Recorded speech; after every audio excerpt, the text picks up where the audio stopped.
Hello everyone, welcome to or welcome back to my channel. My name is Brooklyn. August is officially over, so that means it is time to do a little wrap up of all the books that I read in the month of August. Alongside a book wrap up, I will also be working on my book journal for the month of August, so stay tuned after I give a little wrap up of all my books for that part of the video. Before I get into the books that I've read this month, I want to give you guys my stats. So I read a total of 9 books this month. The genres were a little all over the place. I read fantasy, mystery slash thriller, 1 tragedy romance, dystopian fantasy, and then 1 self-help book. My average page count was 360 pages and I totaled to 3,240 pages. And my average rating was 4.09 stars and I had 4 5-stars. So I was giving away 5 stars this month. I feel like they're all pretty good 5-star books too. So without further ado, let's talk about the books that I read in August. So the first book that I read in the month of August, I actually listened to it, so technically I had to read it, but I did listen to it on Spotify, and that is Assistant to the Villain by Hannah Nicole Mayer. I have seen this book floating around Little Book Talk and BookTube for quite some time now, and I saw that it was on Spotify, so I figured I might as well listen to it. It was definitely a cozier fantasy. I ended up rating this 3 stars. I enjoyed it. I feel like sometimes when I listen to books, it's harder for me to follow along or fully pay attention, so for the most part, I thought it was a fun fantasy. Nothing really stood out to me, but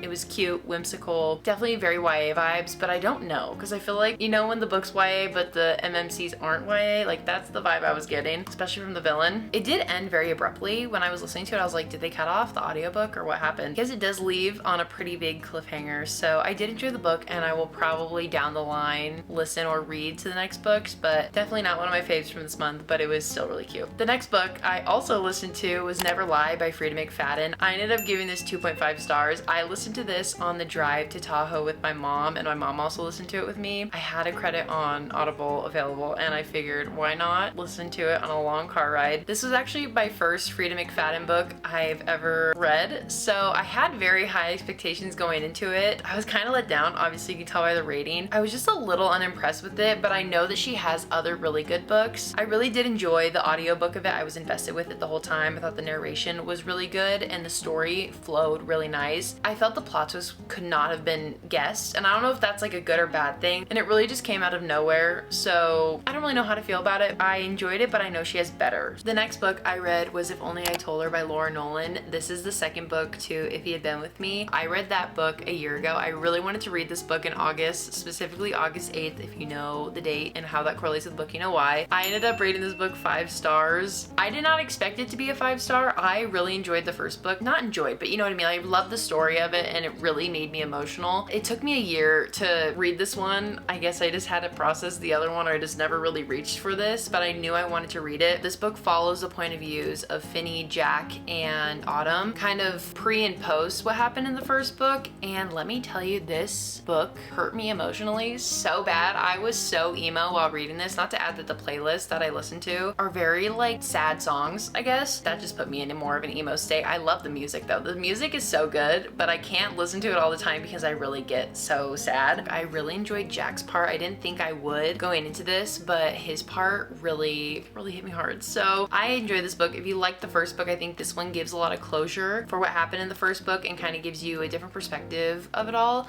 I also really like how it talks about the process of grief and how it impacts people differently, and how like 2 characters are affected in different ways. So I really enjoyed this one, and if you've read the first book, I would recommend this. Give this a go. The 4th book that I read in the month of August is The Serpent and the Wings of Night by Carissa Broadbent.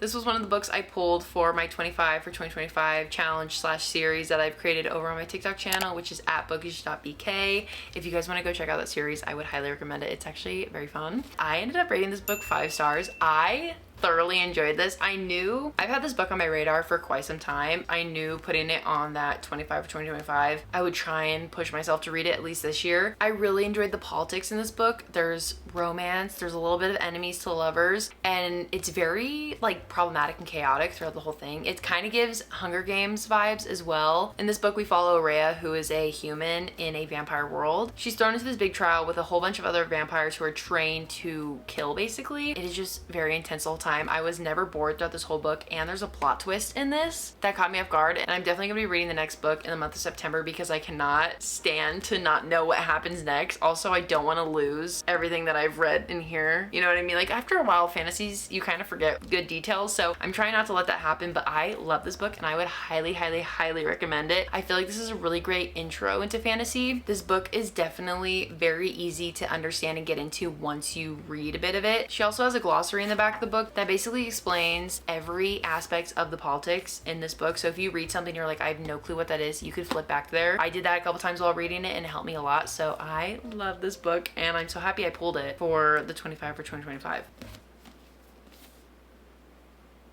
5 stars. That's all we need to know. 5 stars. The next book I read is Great Big Beautiful Life by Emily Henry. This was a highly anticipated summer read. I bought this back in May/June in Australia. That's why the cover is different. I love it. It is so pretty. Emily Henry can truly do no wrong. I gave this book 5 stars. It took me a month to read. I think I was just trying to read a lot of books at once, so I think that's why it took me so long. But I love this book. I tabbed and I underlined it so much. Hayden Anderson, that man and his hugs, so good. He just made him, like, it was just, I'm speechless. Truly, I am speechless. I love this book. I think the reason why Emily Henry's books take so long for me to read is because, one, I'm tabbing and annotating, and 2 is because they're kind of more complex than just a simple romance. I take time to absorb the beautiful writing that she has on these pages, and of course I'm like spending the majority of the time also giggling at Hayden or the MMC she has in her books. I love that man. I don't know what else to say about it. He was tall. Also, they were both tall, so I love that. If you guys don't know, I'm also tall. I love a good tall couple in a book. This book follows Alice and Hayden, and they are both writers who are competing to try and write the story of a woman named Margaret Ives and her life story that everyone wants the inside scoop on, and Hayden and Alice are competing to try and win the rights to writing this book for her. I really found this story to be interesting because you get bits and pieces of Margaret's story while following along Alice and Hayden. I found Margaret's story to be very interesting. Sometimes I got bored because I really wanted to get back to Hayden and Alice because the tension between those two, I was waiting for it to snap. It was just so good. But the way that this book ended, I really enjoyed. It made the whole thing worth it to me. So I love this book and I would highly recommend it. This is probably my second favorite Emily Henry book. First one being People We Meet on Vacation. Please read this if you have not. It is truly so good and you will fall in love with Hayden, I promise you. And you will yearn for a hug from that man because I am. The 6th book that we read in the month of August is Shatter Me by Tara Mafi. I pulled this book for the 25 for 2025 challenge. I ended up rating this book 3.25 stars. I have seen so many things about this book. This is probably like the OG book talk book, and I came to the game late. You know what I mean? I wasn't really there for the 2020 hype where book talk took off, but I know that this thing had everyone in a chokehold. The series is like 10 books long. There's little novellas sprinkled in between it. This one's my dystopian fantasy that I've read. It reminds me a lot of Hunger Games, Maze Runner, Divergent, like that type of dystopian world. I enjoyed this book. It was a quick read for sure, and I thought it was a good intro book to the series. I have higher hopes for the remainder of the series, so that is why I'm not like giving up on this book specifically. I knew it was used to kind of set things up. I just felt the ending was a little bit anticlimactic. I also didn't realize it's enemies to lovers to start with, and I was going in because I saw a whole bunch of Aaron Warner TikToks and I was like, oh my gosh, I can't wait to read him. No, like he's insane in this book. That kind of caught me off guard, but I am very excited to continue this series and I know it's gonna get better. I've seen so many people comment on my TikTok video saying that the rest of the series is so much better. I think the second book isn't the best either, but they said after that it gets much better. So I am looking forward to that. My 7th book that I read for the month of August was actually on my Kindle. I don't have it on here right now because I'm reading something else, but it was Darling Venom by Parker S. Huntington. This was another book I pulled from my 25 for 2025 challenge. I ended up giving this book 4 stars. Listen, the first 30 to 40% of this book was so good. I felt like I was being fed. This was emotional. It had like a tragic aspect of it. Let me just read you what it says on the cover. It says, "My first love ended in tragedy. My second began with his brother."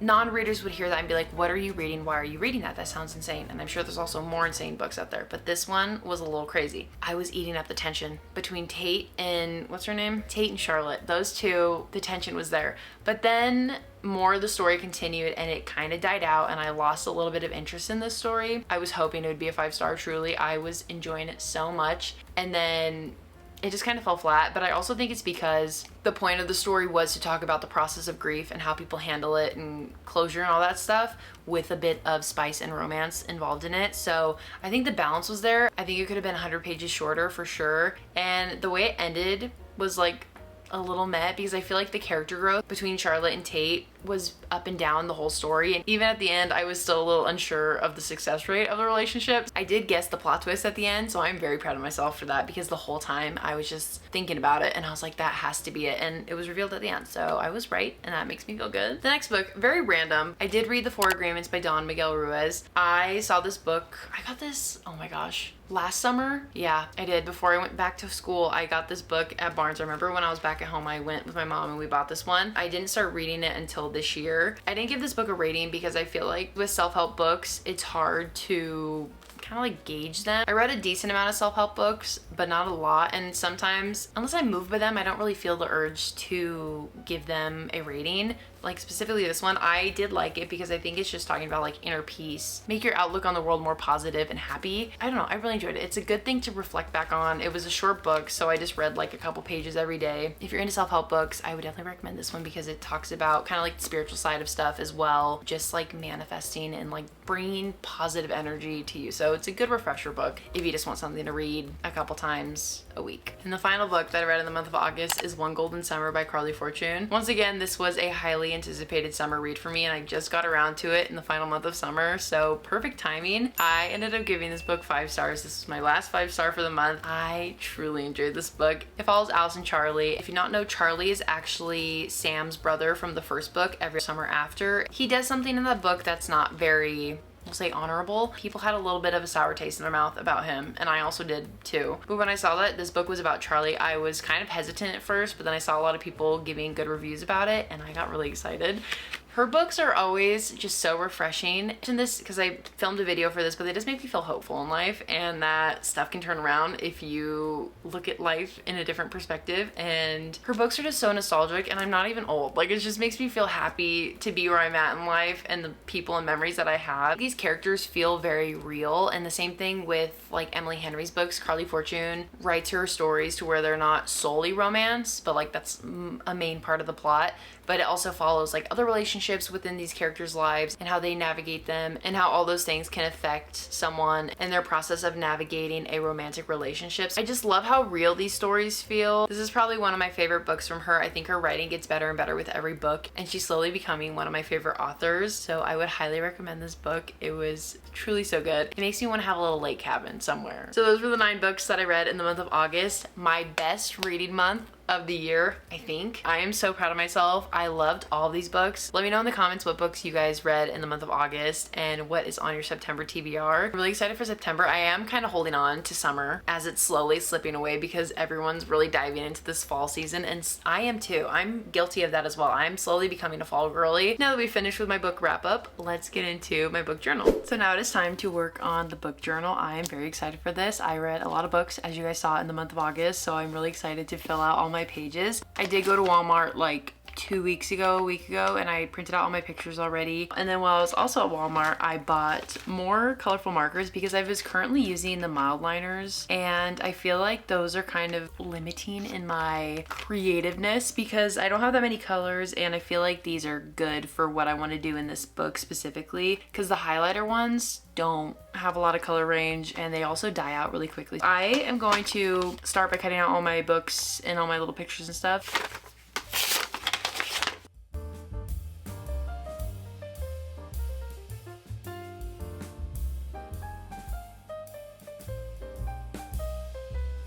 I have finished cutting all of my pieces and pictures.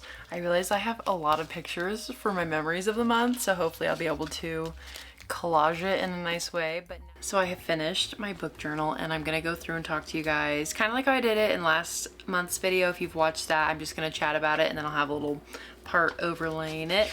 So the first thing I did was fill in my books on my 25 books read. I also noticed I did misspell some things, so if you see any spelling issues, just look over it. But I did put in all the books that I read for the month of August. I also just wrote them down with the full ratings and stuff on like my written tracker part. Then for 2025, that's the new series that I started on my TikTok, which I have been enjoying. I'm also making long form videos of those that I'm posting on this channel as well. So I would definitely recommend going to the TikTok though and watching, because the short form videos are just so much more faster and fun to watch in my opinion. But I've gotten through 8 of those books I already read 4 of the books prior to starting the series, and I've read 4 of the books because I've started the series, so we are definitely checking stuff off on this page, which I'm really happy about. So I just went through, checked them off, and then I gave like the little star ratings. Then I also went through and just highlighted the books that I read on the back of that page.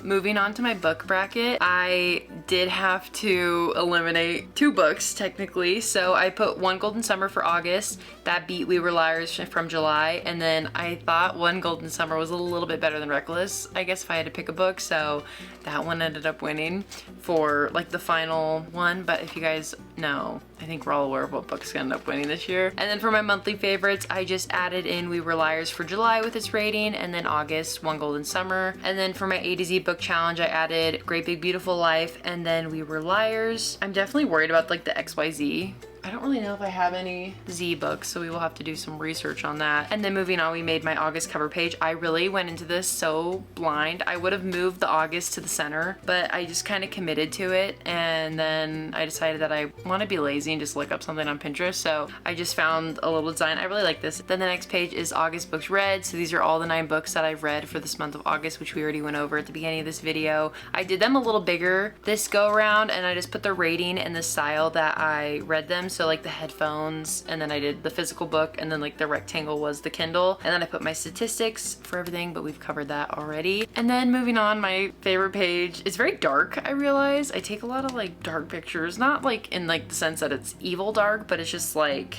the lighting is very dark. Anyways, I have all these memories from August. This month was really fun, and it was also really relaxed. I have just a lot of pictures of animals. I have a lot of pictures of Benny. Benny turned 3 this month, August 1st. I went to the rodeo with my friends, and then I also went to the movies with my cousins.